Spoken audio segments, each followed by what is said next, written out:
नाज़रीन, दादू में जश्न ईद मिलादुन्नबी सल्लल्लाहु अलैहि वसल्लम जे मौके ते जमायत अहले सुन्नत तरफ़ां कचहरी रोड ते अज़ीम शान जलसो मुनक़िद कयो वियो, जंहिंमें आशिक़ानी रसूल वॾे अॻ में शिरकत कई। इन हवाले सां पेश आहिनि दादू मां महबूब न्यूज़ नेटवर्क जे रिपोर्टर मुश्ताक अहमद शाणी जी ही रिपोर्ट। जी नाज़रीन, हींअर असां कचहरी रोड ते बीठा आहियूं, जिथे आशिक़ानी स्काउट फोर्स वारनि आज़ीम आलीशान जलसो मुनक़िद कयो आहे।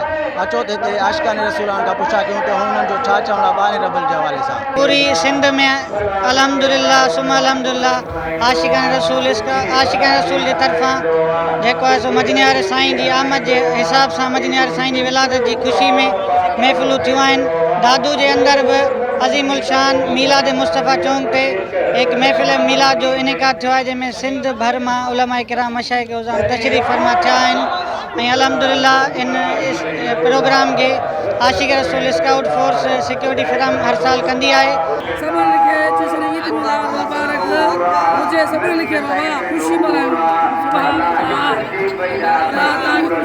अल्लाह दादू खे आबाद कंदो, सदाई क़यामत दादू जे मथां। तमाम आलम इस्लाम के 12 रबियुल अव्वल जश्न ईद मिलादुन्नबी जो लख लख मुबारक। अल्हम्दुलिल्लाह हर साल जीअं हिन साल बि 12 रबियुल अव्वल वॾे जोश खरोश सां मल्हायो थो वञे।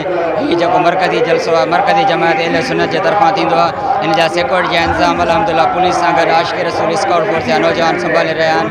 तमाम आलम इस्लाम खे ईद जूं वरी ॿीहर मुबारक हुजनि। कैमरामैन टीम सां गॾु मुश्ताक शाणी, MNN न्यूज़ दादू।